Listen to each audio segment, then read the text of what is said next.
confident. Parang, ganito. Alam ko yung mga sasabihin ko. Tama ang sasabihin ko. Kaya lang di ako confident. Ganito yung tsura ko nun. Pag nag-royal po kayo, kailangan ko mag-user kayo, retailer tsaka builder, part-time tsaka full-time. Ito, para rin. You see now the difference?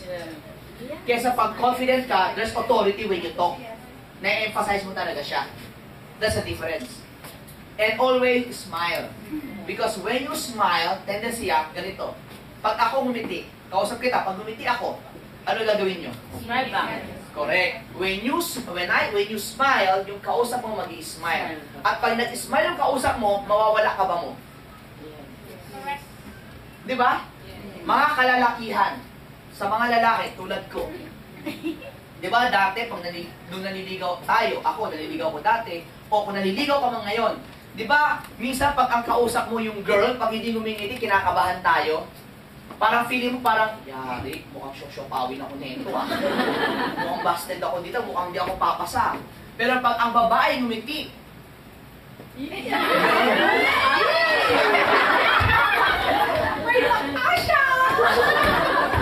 di ba? Tama di ba? So, you smile para mawala yung kaba mo, and then, pag nag-smile kayo pareho, nawawala na yung defense mechanism. Mas nagiging suabe usapan. So, always smile. So, try to smile, guys. Try to smile. Huwag kayo tatawin. Smile. Smile lang, smile. Usually, maganda kasi pag smiling face ka. Pag smiling face ka kasi, magaan ka kausap. And remember this, you talk to a lot of people every day. At madalas, when you do the meeting after meeting, hindi lang naman sa downline mo yun eh. Hindi yung direct. Minsan down the line yan eh. Tama? Yes. So, imagine mo to ngayon. Pag lahat ng taong yan, hindi mo kilala, first time mong mamimit, tapos hindi ka nag-i-smile, ang hirap makipag-usap. Pero pag nag-smile ka na, magaan ka ngayon, tatanggapin ka nila. Clear? Yes. Good. So, one technique, always smile. Pag may kausap. Huwag ka nagdala sa kasal na mapagkakamala ka may sayan. And during the meeting after meeting, please explain to them the ABC rule. Sir, bakit namin kailangan explain pa yung ABC rule? Alam niyo na ba yung ABC rule? Yes. Advisor, bridge, customer. It's clear, di ba? Sino hindi nakakalam ng ABC? Okay, Maya? Okay, good. Everyone knows it now. So, ganito. Pag sinabi kasi ABC rule, sige lang po ate. Take your time. Okay. So, ganito po yung ma'am. Sir, pag nag-meeting after meeting kayo, kailangan mo ipakita sa kanila, explain mo yung ABC rule. Sir, bakit mo kailangan explain yung ABC rule? Kasi ganito po yan. Ang purpose ng ABC rule, pinapakita ko sa inyo bago. Pinaparamdam ko sa inyong mga bago na pag kayo nag-imbita, huwag po kayong matakot. Kasi pag nag-imbita kayo, ibang tao po ang mag-i-explain. Ang gagawin nila po, mag-imbita lang. Kasi madalas, sa first, you have to understand kung anong iniisip ng baguhan. Ang baguhan madalas, iniisip niyan, pag ako nag-imbita, ano sasabihin ko, anong gagawin ko, hindi ako marunong. Tama? Yes. So you have to put yourself in their shoes. And by knowing that, alam mo ngayon, anong gagawin dyan? Anong solusyon mo dyan? First timer, do not worry. Kasi meron tayong ABC rule. Sa ABC rule, pag ikaw nag-imbita, kami pong kakausap. Basta importante, pag may dala ka, timbrehan mo agad kami para sa lubuhin ka namin, asikasun namin kaagad. Nagets nyo? Ako sa suggest ko, ganito. Pag may first timer yung downline mo, abangan mo kaagad sila sa may pintuan na. Yung tipong dyan ka lang, nandiyan ka na sa labas, nag-aabang ka na.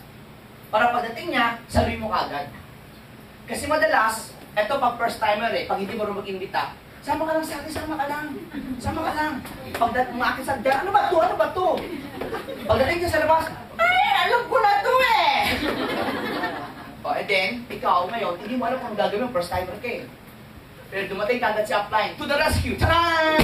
Upline is here! Di ba? So, alam niya lang ngayon, feeling mo, savior ka. Yes? So that's what you do, okay? Now, teach your prospect how to invite. Now, here's what I do. Sabi ko, pag meron akong downline, ito ginagawa. For example, downline kita, ma'am. Nasabi ko sa'yo, downline, okay ba, Royal? Gusto mong gawin? Okay, sige. Downline, ito ang iyong assignment. Mamayang gabi, sa isang papel, ilista mo 100 names, lahat ng gusto mong imbitahan. Okay? Hindi pwede na sa cellphone lang. Kailangan ilagay mo sa papel. Isulat mo yung pangalan, tsaka cellphone number sa papel. Clear? Okay naman, bait, di ba? So, ngayon ganito. Pag yan, bukas, pagbalik niya, dala niya na yon. Pag yan ginawa niya, alam ko seryoso. Desidido. Pag yan bumalik na bukas at may dala ng papel, yung mga pangalan, ito gagawin ko. Okay, downline. Yan ba lahat ng iyong mga prospect? Okay, good. Okay, good. Tawagan mo na. Yes, I will let her talk. Invite her prospect on the spot. Harap ako. Sir, bakit? Para alam ko kung marunong mag-invite o hindi. Para alam ko kung tama o mali pag-invite. Kasi mga kaibigan, ito madalas nangyayari. Katrain mo, downline, ito gagawin pa nag-invite ka. Kamusta ka na? May negosyo ko eh. Para makita naman tayo, pakita ko sa'yo. Diba, that's what we do? Binibigyan mo ng script, correct? Yes. Pero hindi mo naririnig kung paano niya kausapin. And for all you know, tinuro mo nga, pero the way they execute it, mali-mali.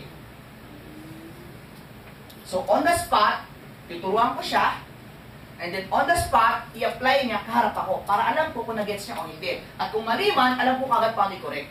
How can you correct something if you don't know kung anong problem?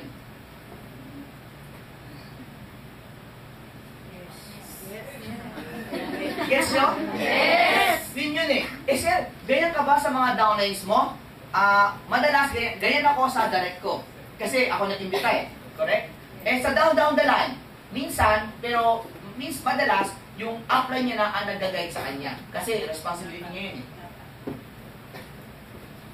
Hello? Yes! So, clear? Yes! Kasi may downline ako dati. Sabi ko, upline, bakit ganun upline? Nag-home party naman kami, pero walang bumibili. Alam niyo ba yung home party? Yes! Yung pupunta kami sa bahay, may dadalang mga tao, pupunta sa bahay, yung mga tao pupunta sa bahay nila, tapos doon kami mag-product presentation, gano'n. Ba't walang bumibili? Marunong ka ba mag-invite? Yes, upline. Marunong ka ba mag-demo? Yes, upline. Nasasabi mo ba yung mga ganito? Yes, upline. Kaya hindi ko, ba't hindi nakakabenta? Hindi ko nga alam, upline eh. So gano'n. So hindi ko alam kung ano yung solusyon. So what we did, sumama ako sa kanya one time. Eto na pala. Dumarating yung tao. Set up na ayos. Kung anong mga dapat sabihin, nasasabi naman niya. Kabisado niya eh. Alam mo anong yung mali? Yung pag-deliver. Example. Ito po yung fiber reach. Maganda po to sa mga di makapupo. Itong fit shape po, maganda ho to sa mga gustong pumayat. Diabetes watch sa mga may diabetes. Tapos yung grape seed po, gawa ho to sa grapes, tapos maganda to pampatubo ng buhok, tsaka may cholesterol. Ganun lang. Tama naman sinabi niya, di ba? Tama mali? Tama. Pero ang pag-deliver sablay. So nakita, okay, alam ko na yung kulang. Yung mind setting, yung confidence niya, tsaka yung pacing niya. Nag-gets nyo? Yes! Okay, good. So clear tayo dun guys, ha? Yes! Okay, good. Now, prepare them for discouragement. Sinare ko na sa ito kanina. Sino mga pwede mag-discourage sa kanila? People they care about. Yung kanilang spouses, magulang, and people who are failure. Hello, okay ba kayo? Yes! Okay, people who are failure. Good example, ganito. Dati, nung bibili ako ng kotse ko, 1997, bibili ako ng kotse ko. Kinausap ko yung kaibigan ko. Ganito yung kaibigan ko Uy, pare, bibili ako ng kotse. Talaga? Kaya lang hindi ako makapag-decide eh. Ano kaya kung bilhin ko kaya Mazda? Pare, bakit ang Mazda bro? Bago lang yan. Hindi pa kilala yan. Ano kaya? Toyota. Pare, huwag ka mag-Toyota bro. Yung Toyota, hindi magandang resale value. Pangalawa, ang Toyota, sirain ang ilalim yan. Sabi ng kaibigan ko. Pare, what if bili kaya ako ng Kia? Pare, ba't ka bibili ng Kia? Bulok ang Kia bro, ginagawang taxi. mag-Honda kaya ako. Pare, alam mo, ang Honda, ang mahal ng pyesa, lugi ka sa maintenance, bro. Mitsubishi kaya. Pare, Mitsubishi, laos na yung Mitsubishi, bro. Pare, teka, may kotse ka ba? Wala. A lot of times, people who are failures, yun pa yung marami sinasabi. Yes. Correct. Di ba? And madalas, the failures are people who joined network marketing before and did not make it. Yes. Totoo yan. Di ba? Pare, nag-network na ako, bro. Walang nangyari, bro. Huwag ka na magganyan. Pare, sasabihin pa sa'yo ganito. Be a wise man, bro. Learn from my mistake. Tama ba ako? Yes. Mga kaibigan, if you want to become successful, listen to successful people. Yes. Don't listen to failure. Yes. Nagets nyo? Yes. Do not ever listen to failures. Listen to successful people. Parang ganito, gusto mo mag-network? Yes or no? Yes. Then makinig ka sa mga tao naging successful sa network. Correct. Ang mali kasi ganito eh. Gusto mo mag-network, hingi ka ng payo sa mga nagbe-bakery. Gusto mo mag-network, humingi ka ng mga payo sa mga successful na nag-hardware. Gusto mo mag-network, nakikinig ka sa mga successful doktor. Gusto mo mag-network, nakikinig ka sa mga successful architect. Anong mali nila sa industriya natin? Nagets nyo? Yes. Meron ka ba nakitang doktor, nag-aaral, estudyante, na gustong mag-doktor, nag-aaral sa isang engineering school? Architect, nag-aaral sa medisina? Walang ganun. Kung gusto mo maging successful sa isang industriya, makinig ka sa mga successful sa industriyang yun. Hello? Yes. So, nag-gets yung sinasabi ko ngayon? Now, if you want to become successful in Royal, makinig ka sa mga top earners ng Royal. Yes. Ganun kasi yun. Kasi minsan, para lang may matanong, para lang may makausap, kakausap ka kung sino-sino. Nag-gets nyo? Parang ganito na lang, para maintindihan nyo din. Example lang po ha, example lang. Babae, nasawi sa pag-ibig. Tapos, may nanliligaw sa kanya, lalaki. Eto ngayon, nagtanong siya sa isang babae na kaibigan niya. Ano sa tingin mo, mag-entertain pa ba ako ng nanliligaw ko? Guess what? Ang tinanungan niya, negative, wag na, walang kwenta mga lalaki. Kasi yung natanungan niya, naghiwalay sa asawa. Yung tinanungan niya, niloko ng asawa. Ibig sabihin, based on experience, negative bias. Nagets nyo? Yes. So if you want to become successful, listen to successful people in Royal. Plain and simple. Clear? Yes. So ngayon, isipin mo ngayon. Mag-isip ka ngayon. Mamayang gabi, yung mga kausap ko ba successful? Hindi nga, totoo. I'm a Christian. Christian po ako, born again Christian ako. And then, every 2 weeks, meron po kami Bible study. Now, we all know, as a network marketer, madalas, gabi tayo natatapos. Yes or no? Yes. Minsan, we go home late night. Yes or no? Yes. Me, as part of management of Royal, a lot of times, I go home early in the morning. I go home 2, 3. Last night, I got home at 5. What? I go home at 5 a.m. Last week, every night, nung bagong bukas ang office, I go home at 4, 5, 6 a.m. in the morning. Kasi marami nasikaso eh. My wife, somehow, wala pa kasi kami baby eh. My wife had a miscarriage a few years back. So, hindi natuloy. So anyway, wala pa kami baby. So, pag sa gabi, mag-isa lang wife ko sa kwarto. So, parang restless siya. Hirap siya matulog. You got my point? Yes. So, I'm sure sa mga wife, ganun din po kayo pag wala pa yung asawa niya, di ba? Very good. So ngayon, during our Bible study, na-open yung topic na yon.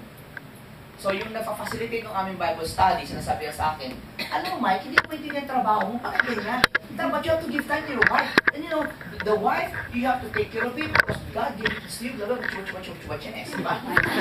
And I understand where she's coming from. Here's what I said. Alam mo ma'am, tama naman mo yun.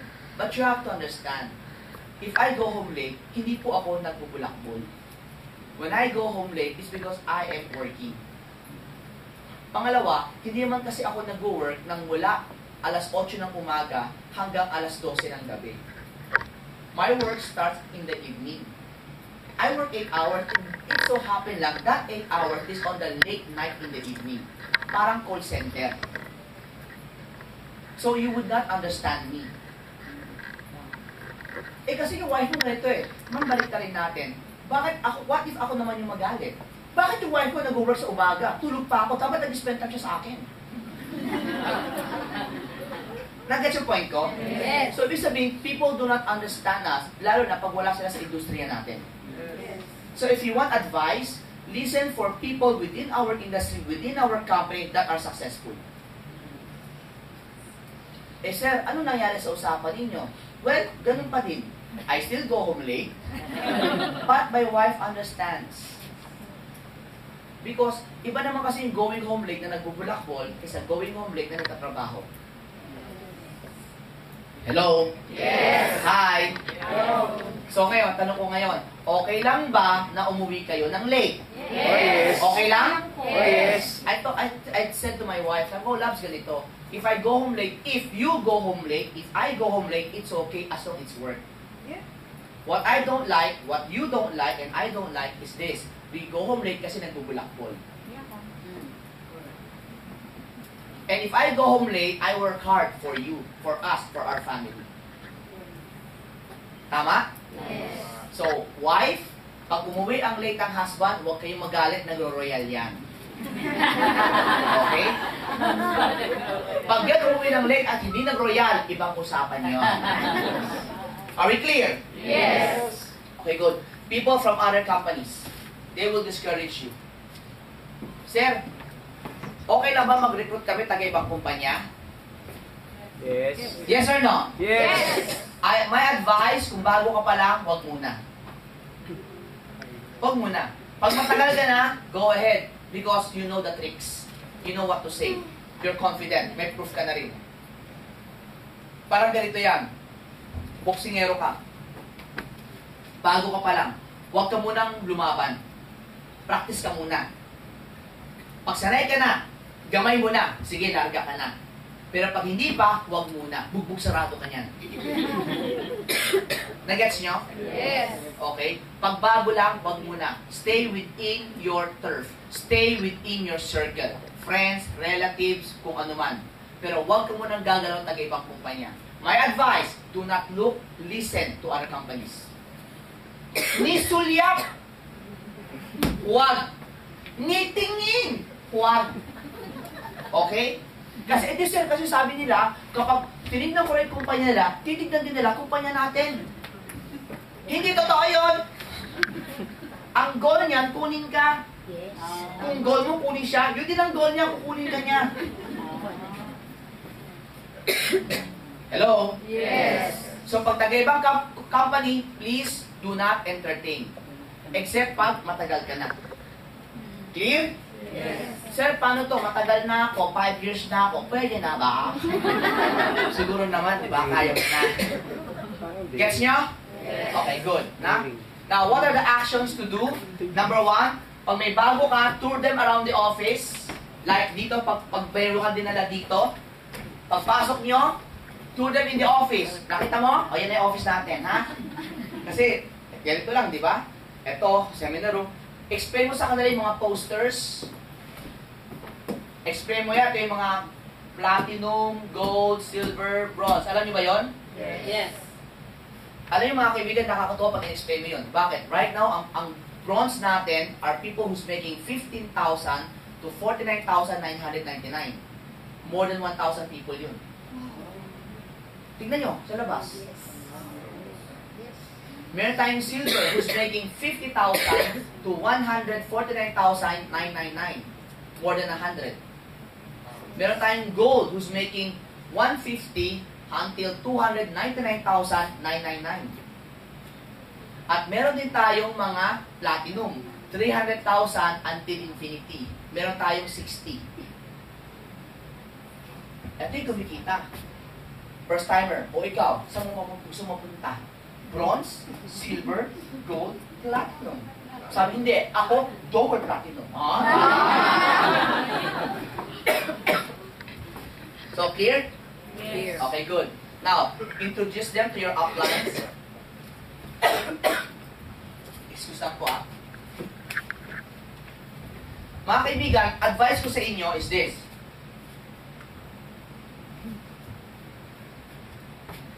It's important na makilala ng mga prospect ninyo yung inyong mga upline. Kasi bakit?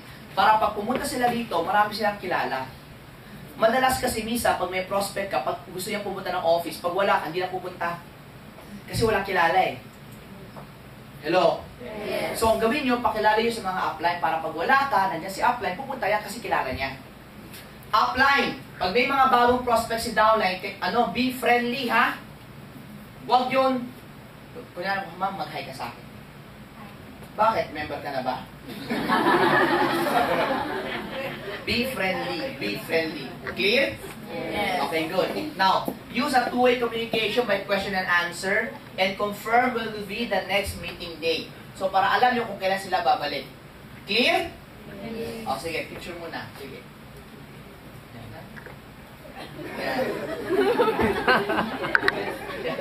Para perfect, di ba? So, yan yun. Okay? Sa labas, okay lang kayo? Okay. Nandiyan pa sila.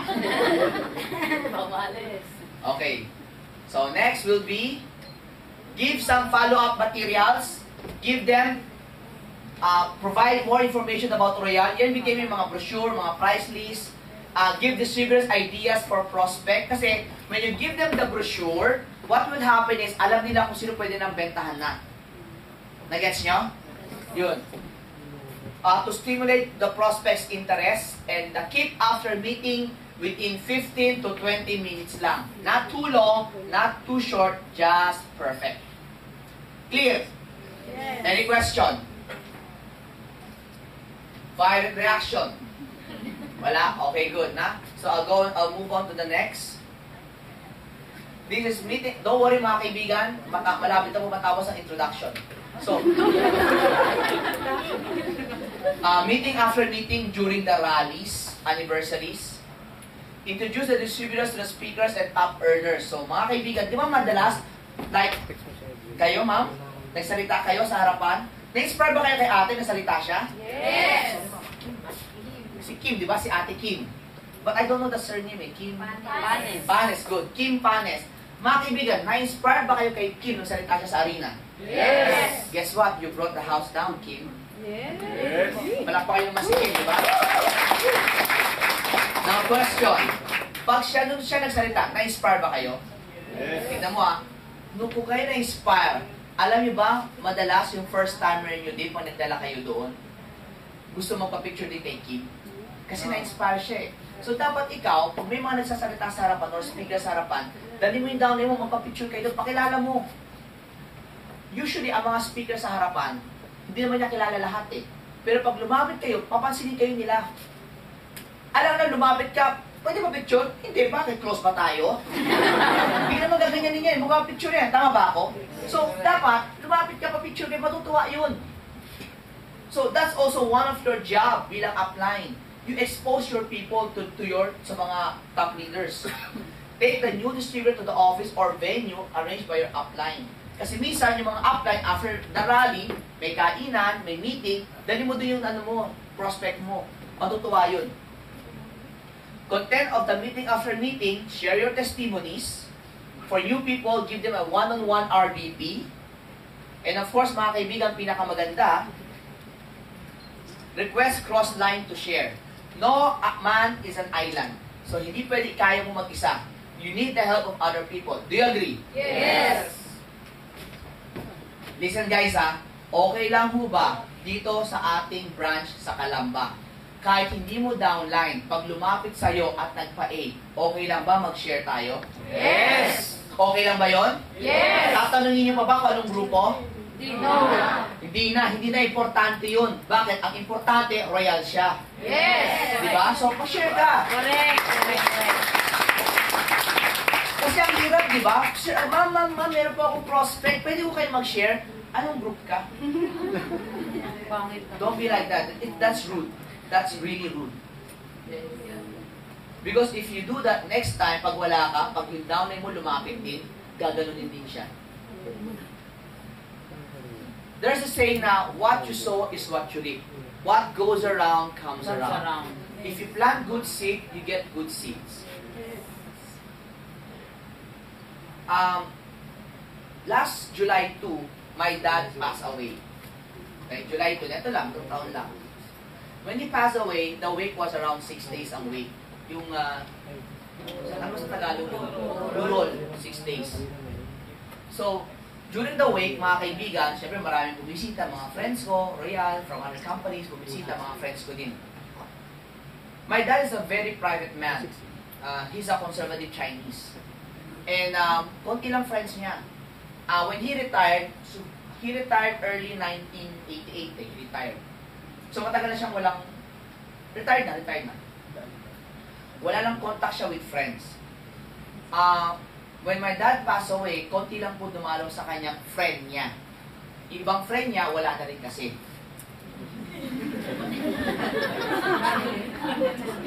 Now, when my dad closed his business in the mid-1980s, meron siya mga tauhan. Kasi my dad is a contractor, he's an engineer. Meron siya negosyo.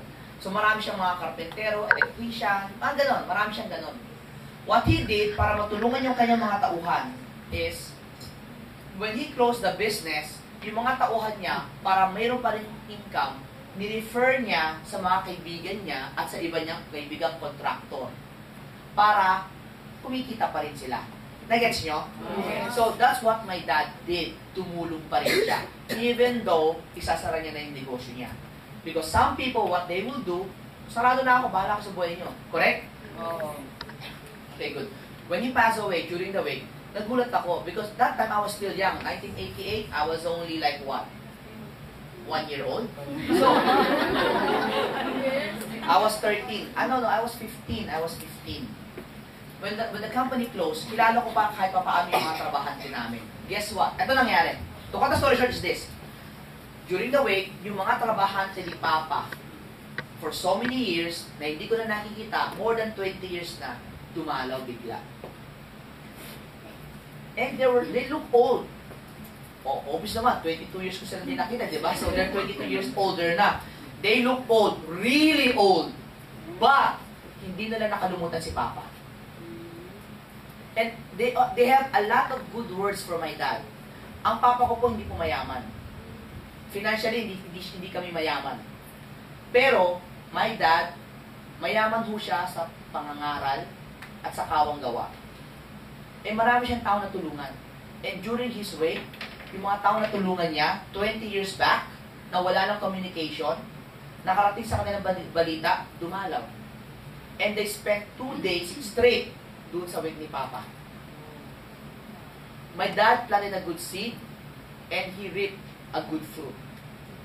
Guys, when you plant, always plant a good seed. Hindi ka man kumita dyan, balang araw, bibigyan ka ng ating Panginoon. Yes!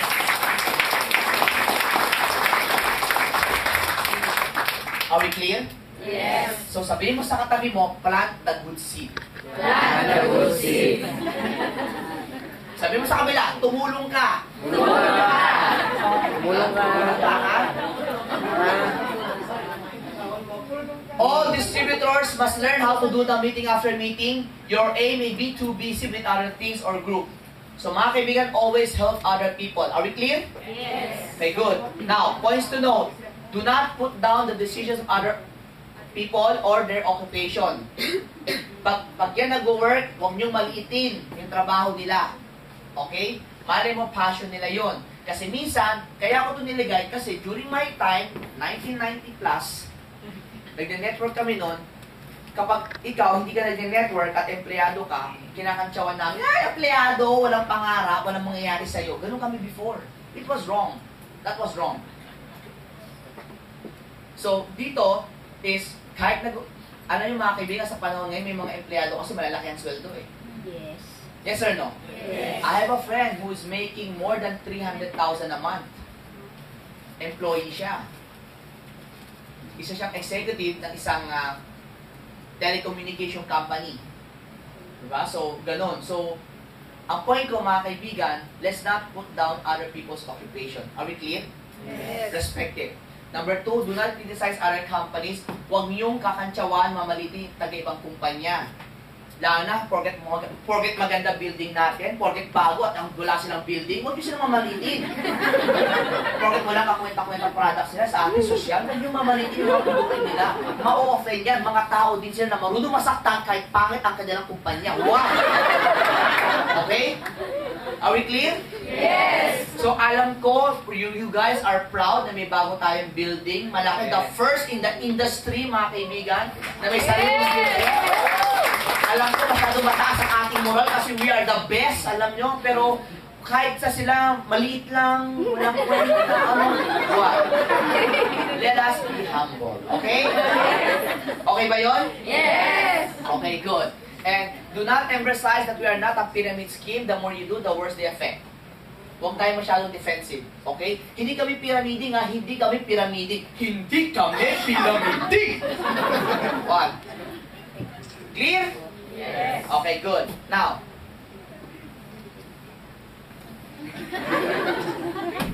Okay. Okay, good. Now, mga kaibigan, follow up. This is my next topic. Learn to do follow up. Why is follow up important? Help downlines and their organization solid. Make their organization solid. Mga kaibigan, when you plant kasi, di ba panagtanim kayo ng halaman tulad ni ate? May gubat daw sa bahay. They always plant. Kasi bakit? When you plant, dinidiligan, inaarawan, fertilizer. Kasi ang tawag doon, fina-follow up mo yung bulaklak, yung halaman para lumaki. Ganun din dapat ang downline. So you have to learn to follow them up. Increase the prospect's understanding of Royal. When I follow up my downlines to, hindi prospect ha. When I follow up my people, I spend time with them. Because when I spend time, I can able to transfer my technology to them. I do trainings like this. But when I do trainings like this, iba kasi yung pag big crowd, tsaka sa one-on-one lang eh.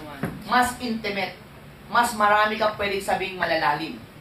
Pag dito, more of in general. Clear? Yes. Okay, good. Now, emphasize our prospects, the benefits they will get from joining Royal. So, more of pinapalalim mo sila when you do follow-up. Alam mga kaibigan, ang follow-up, pinaganda lang yan sa English. Sa Tagalog, ang ibig sabihin ng follow-up, pamungulit. So, tanongin mo yung katabi mo, makulit ka ba? Ulit ka ba? Oh, ano sagot? Slight, di ba? Correct. Good. Now, the psychology of follow-up. Help people get what they want and you will get what you want. So, ibig sabihin mga kaibigan, the more people you help, the more income you will get. Clear? Yes. Sir, bakit ganun? Parang ganito kasi yan.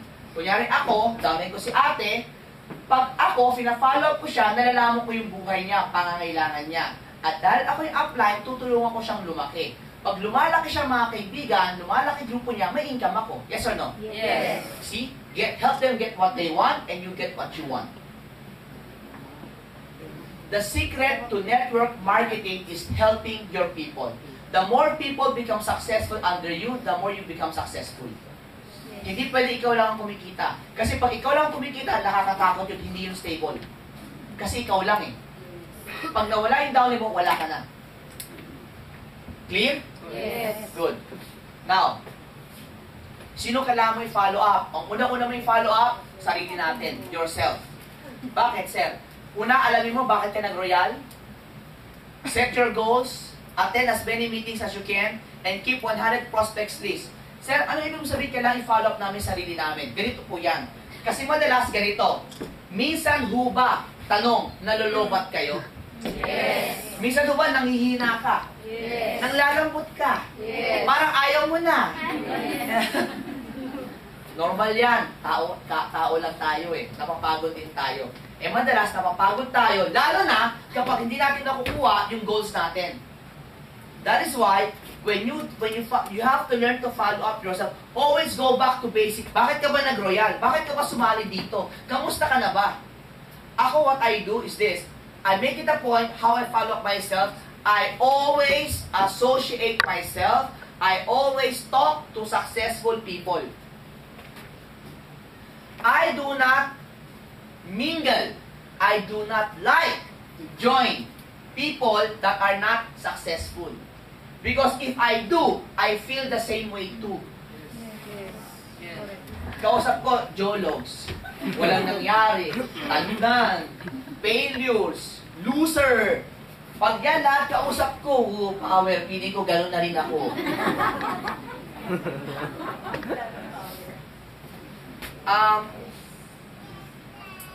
Minsan, ganito. Have you heard the saying na, birds with the same feather flocks together? Yes. Yes, di ba? Kasi, pag parati mong kasama yan, magiging ganun ka din. Ugali, pag-iisip, galaw, salita. Totoo yun. Kasi, ang tao, nakakapag-adapt. Ang hayop, hindi. Sir, ano ibig mo sabihin? Ganito, ang penguin, saan nakatira? Sa malamig, di ba? Ilagay mo sa Pilipinas, Paktay, Askal, Pinas. Dali mo sa North Pole, Paktay. Correct? Ang tao, ilagay mo sa malamig, kayang mabuhay. Makakapag-adapt. Yes or no? Yes. Dali mo sa mainit, kayang mag-adapt. Lalo lang Pinoy. Ang Pinoy, kahit saan, nabubuhay. Yes. Tama mali? Yes. Tama, di ba? Iba ang Pinoy, kapatid. But here's the thing, because people can adapt. They adapt to the environment. Yes or no? Yes. Did I make myself clear? Yes. Now, if a person can adapt to their environment, they can also adapt to their surroundings. And if your surroundings are losers, failures, then you become one. Kaya very important mga kaibigan, kung nag-network kayo, dumikit kayo sa mga taong successful. Huwag na huwag kayong didikit sa mga taong hindi successful. Hindi mo kailangan yun. Nagets nyo? Yes. Ngayon, tignan mo yung katabi mo. Successful ka ba?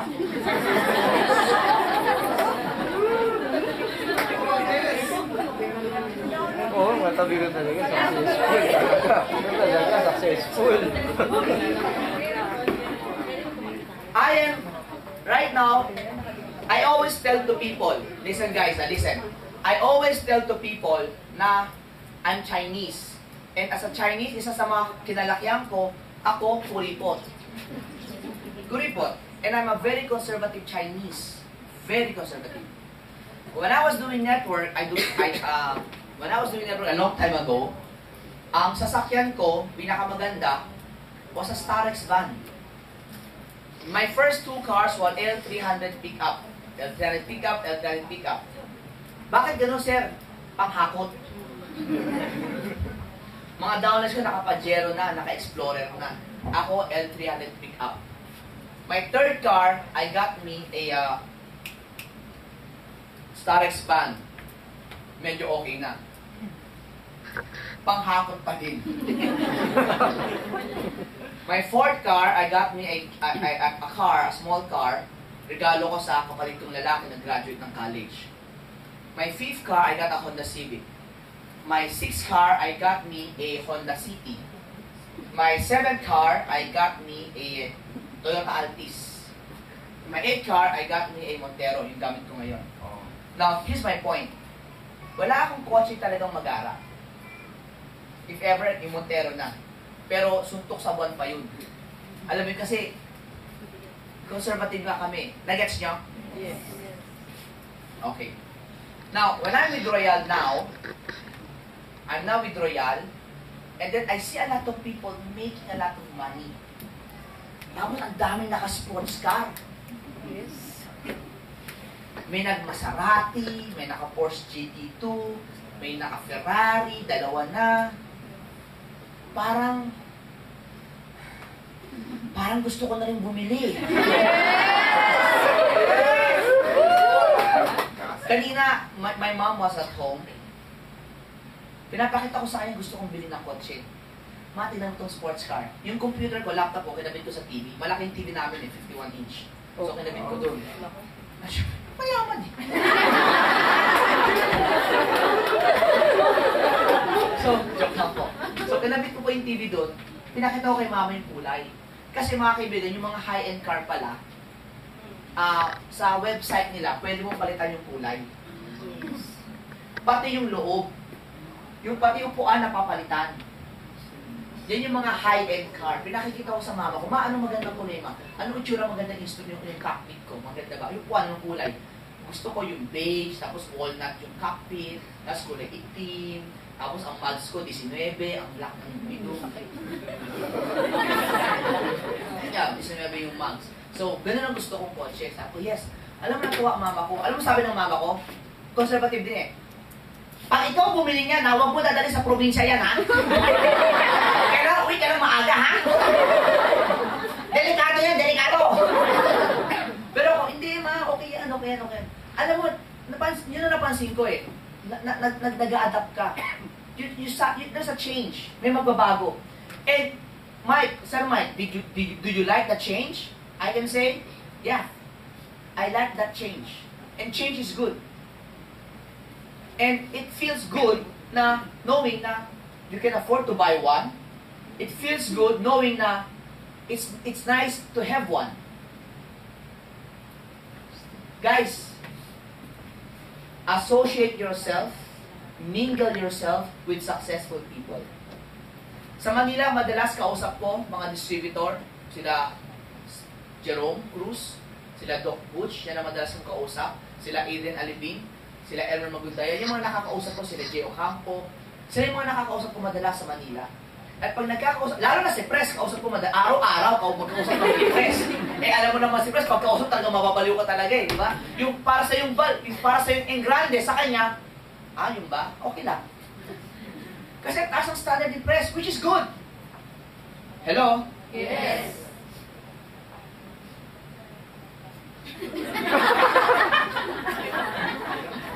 So, nagiging siya sabi ko, hello? Yes. Hello? Yes. Hi? Hello. So, clear ba yun? Yes. So, are you going to associate yourself with successful people? Yes. You must. Choose your friends, choose your colleagues. Kailangan yun.